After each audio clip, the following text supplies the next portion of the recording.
Guys আমরা আমাদের বড় বাক্স ঘড়ি প্রথমবার উড়াতে যাচ্ছি। দেখা যাক প্রথম অ্যাটেম্পটে আমরা উড়াতে পারি কি।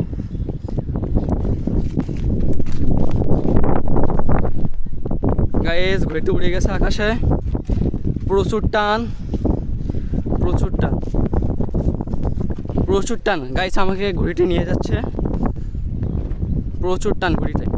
ঘড়িটি আমার চেয়ে উঁচু, 6 ফুট 6.5 ফুট উচ্চতা ঘড়িটির। তুমি সুতোটা ছাড়ো, আস্তে আস্তে ছাড়ো, প্রচুর টান কিন্তু ঘড়িতে। গায়ে সুতো ছাড়া হচ্ছে, ছুটো ছাড়তেও গাইস প্রচুর কষ্ট। ঘড়িটা সীমার কাছে গেছে, এখন ঘড়িটা পড়বে না। ঘড়িটি গাইস সুন্দর উঠছে। ছোট ছোট ছেলেপেলেরা আসছে ঘড়ি দেখতে। ঘড়িটা কেমন, টান কেমন ঘড়িতে? ঘড়িটা আরো উপরে ওঠানোর জন্য সুতো ছাড়া হচ্ছে। গাইস দেখুন ঘড়িটি, দেখুন ঘড়িটি কঠিন বেগে উপরে উঠছে, আর সুতো ছেড়ো না। দেখুন এই ছেলেটিকে টেনে নিয়ে যাচ্ছে ঘড়িটি।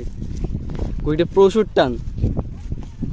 তুমি ছোট ছেলেটিকে ঘড়িটা দাও তো, এই ধরতে পারে কি? ভালোভাবে ধরো।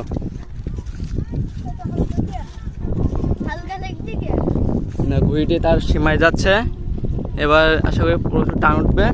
দেখুন তাকে টেনে যাওয়ার অতিক্রম, তার টেনে যাওয়ার তাকে সে আর ধরতে পারছে না, প্রচুর টান ঘড়িতে গাইস। আর শুধু ছেড়ে না, আর শুধু ছাড়লে কেটে যাবে। এই ঘড়িগুলো কেটে গেলে অনেক দূরে যায়। দেখুন এনাকে টেনে নিয়ে যাচ্ছে, দেখুন তিনি ধরে রাখতে পারছেন না, প্রচুর টান ঘড়িতে। আর না না আর শুধু ছিল না। গাইস আপনারা যদি এই ঘড়ি বানানোর ভিডিও দেখতে চান তাহলে কমেন্ট করুন, বেশি করে শেয়ার, আর আমার চ্যানেলটিকে সাবস্ক্রাইব করে দিন। দেখছেন আপনারা বাক্স ঘড়ি উড়ানো, আপনারা যদি বানানো দেখতে চান তাহলে আমরা বানিয়ে দেখা দিতে পারি। ঘড়িটি প্রচুর টান গাইস, ধরে রাখা মুশকিল। আজকে বাতাস খুব, ছেলেটিকে খুব জোরে টেনে নিয়ে যাচ্ছে গাইস। আল্লাহ হাফেজ।